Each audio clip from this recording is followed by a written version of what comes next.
going on, my fellow Flesh and Blood players? And welcome to the Lore Booster Box game. We are on the 7th set now, which is Uprising. If this is your first time watching, the challenge of the game here is to pull a legendary or a fable. And with Uprising, now we are looking for marvels as well. So the pull rates here, the legendaries, the rainbow foils is 1 out of 80 packs. And then the cold foils is 1 out of 220 packs. So I kind of like my odds for the rainbow foils here. And then for the fables, nobody knows an exact pull rate for Uprising. But in normal sets, they were always 1 out of 960. So that's kind of what I'm aiming for this. And same thing goes with the marvels. Nobody really knows the pull rates of them, which is going to make it very interesting for this booster box game. Now for the lore, I felt like this was best fitting to discuss about Volcor. So that's what we're going to be discussing here today. So I hope you all enjoy, and let's see if we can get another box here today.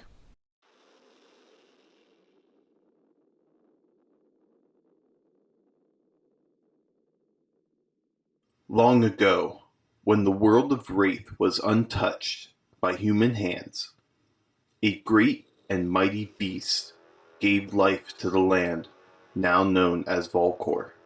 Beneath its claws, the ground turned to stone. Its gaze gave life to rivers of flame, and with its breath, the very air became dry with the heat of a blazing fire. It carved out a home for itself between the rolling fields and wine-dark sea, decorating the land in its likeness.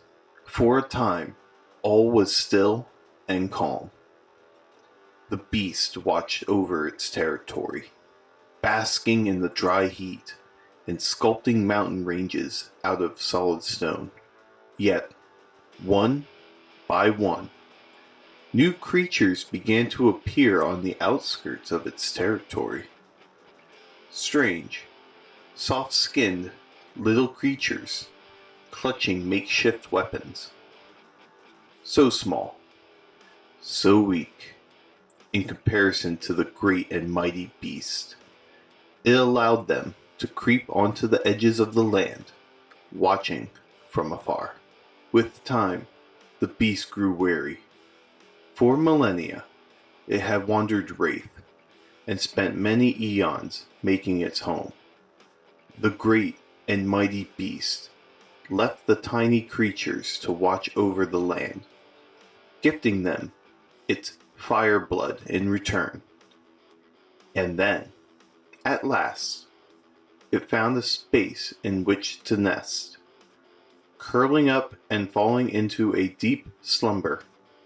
It is said that the beast sleeps on, encased in rock, its breath fueling the fires of Volcor. The palace of the royal court sits on the banks of Mount Volcor, high above the conflict that plagues the rest of the region. Carved deep into the bedrock, the palace is home to the emperor and the royal family, housing all those who live to serve them, from the court wizards to lord generals, grand strategists to consorts. The emperor is served and protected by some of the most powerful individuals in Volcor. Many of those who reside in the palace are members of the royal bloodline, distant descendants of the first emperor of Volcor. It is rumored that dragon blood lies deep within their veins, giving some among them the gift of ether and the power of the fires of Volcor. The emperor himself possesses the gift of ether, the most powerful wizard in all Volcor. As a direct descendant of the royal bloodline, he inherited the throne from his father, already well versed in the politics of the court. Shrewd, resourceful, and cunning. He has learned the skills necessary to stay one step ahead of his enemies and retain his grasp on the throne. Within the court is a constant struggle for power, but while the battlefields of Lower Volcor are alight with the fires of war, the battles of the court are fought in hushed whispers. Factions and houses compete for the favor of the emperor, seeking power and influence. Some houses fade into the background. Entire branches of the royal bloodline lost to a streak of bad luck or a careless mistake. Falling behind means losing influence within the court, left to rot in the shadows, a powerless pawn for others to manipulate. Some die as unofficial outsiders, ostracized by the rest of the court, while others are disgraced, sent to establish their own villages and towns beyond the safety of the palace. The Volcai are accustomed to Mount Volcor's periodic lava flows, building their defenses in preparation for what they call the Phoenix Cycle.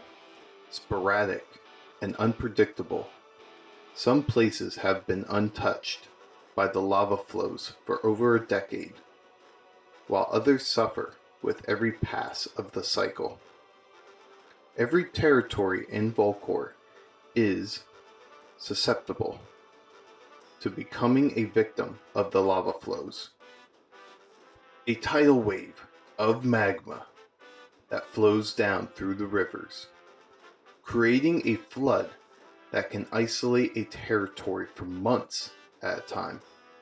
In some cases, it may remain unscathed. In others, the entire city can be wiped out, forcing its people to start anew amongst the ashes of their homes.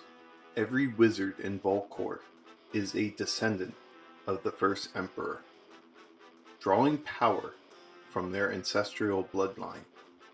They fulfill a variety of roles, both inside and outside of the royal court, from military positions to entertainment, political aids, and ambassadorial work, bringing wayward generals into line and maintaining the hierarchy of power in Volcor.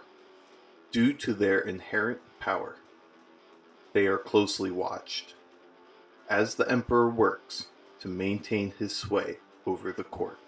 Unlike the scholars of Solana, who draw upon knowledge for their arcane power, for the wizards of Volcor, the ability to cast fire is innate.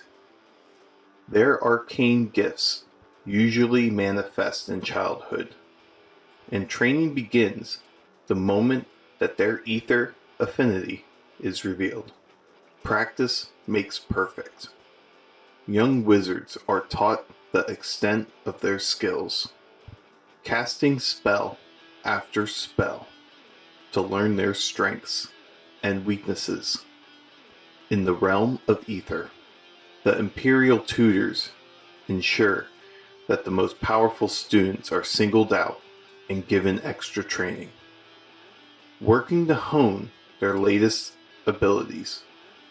Once they reach adulthood, young wizards take part in a trial designed to determine their abilities, with the outcome deciding their place within the royal court. In the royal court, there is safety in numbers, and having a more powerful ally on your side can mean the difference between life and death. Some, such as the Alshoni, are factions founded by a particular branch of the royal bloodline, a clan brought together by blood ties. Others are founded on their shared specializations in the arcane, or to establish their loyalty to the emperor. Any wizard who wants to survive within the royal court must join a faction. The tides of politics are violent and unpredictable, and it takes little for the court to turn on one of its own. A faction ensures safety in numbers, influence, and power within the court, and the ability to fight back against the machinations of others. Any wizard who remains unaffiliated will quickly find themselves at the mercy of the court, with no one to save them from their own demise. The people of Volcor are constantly at war. Generals head into battle against one another, fighting in a constant push and pull of power and supremacy. Territory disputes, political moves, loyalties, and ties to the royal family. No matter the reason, generals are unrelenting in their quest for power, and so the battlefields are always bathed in blood. The soldiers of Volcor's armies are overseen by lieutenants and regional strategists, working to enact the will of their general, while more covert operations such as spies and assassins work to take down the enemy from the inside. However, no one are more powerful than the forces of the royal court. While their grand strategists and lord generals are among the most powerful in all Volcor, they pale in comparison to the arcane might of the court wizards, who are only ever one order away from unleashing a firestorm on enemies of the emperor. Not everyone can be born into a position of safety and power. Those born outside of the royal bloodline, and who do not have the connections necessary for a military position, are resigned to the very bottom of Volcor's hierarchy. At best, one might become a servant of the royal court, sweeping and cleaning and cooking for those of a higher station. At worst, they are condemned to slavery, little more than chattel for their generals to use as they please. While some resign themselves to a life of slavery, others prefer to risk starvation and death rather than serve their callous tyrants. Some refuse to accept the life assigned to them, preferring the freedom of choice over their own safety. The nomads of Volcor form ragtag clans, hiding amongst the rock formations furthest from Mount Volcor. They have adapted to the tough conditions, combining thin, hardened armor with loose linens to stave off the heat.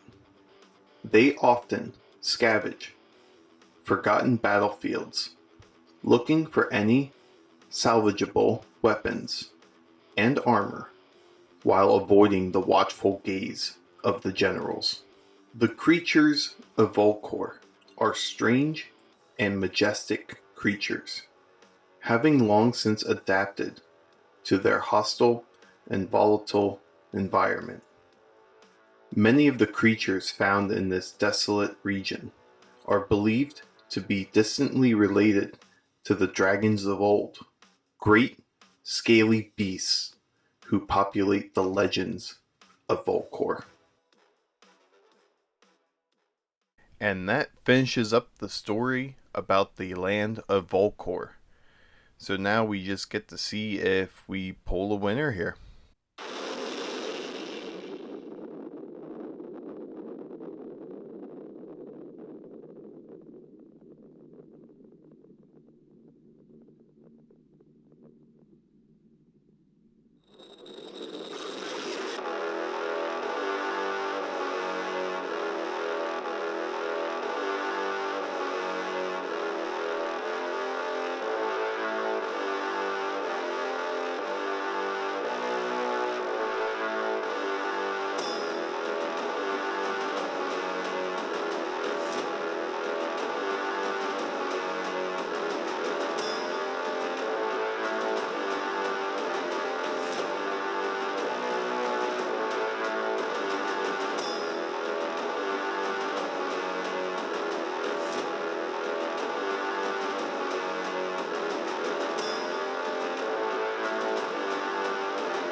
And that's what I'm talking about.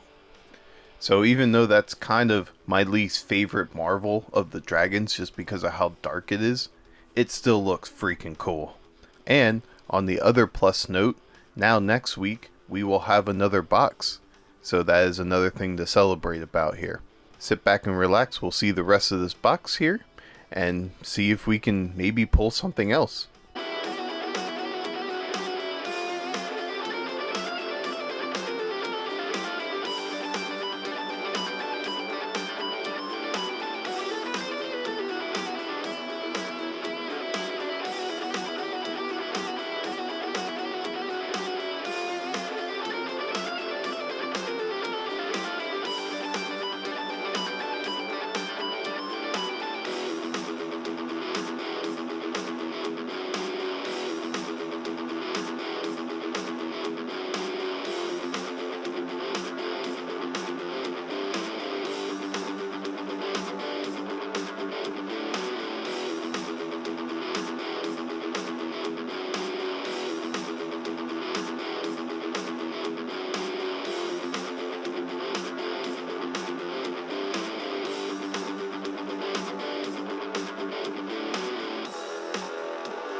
Well, isn't that some icing on the cake?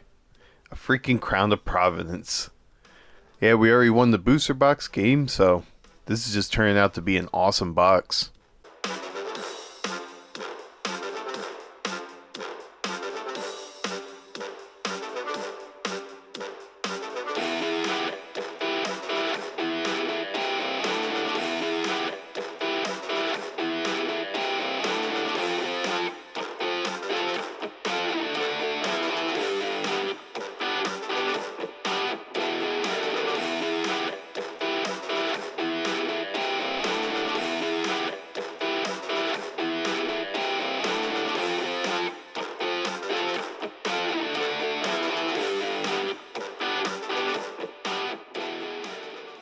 Well, I said it before, man. What a box this was.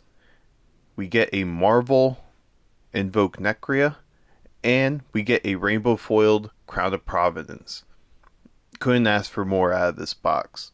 So next week, we will have box 2, and we will see if we can keep the boat rowing here. I hope you all enjoyed the lore and the box opening here today, and I will see you all next week for box number 2. Take care.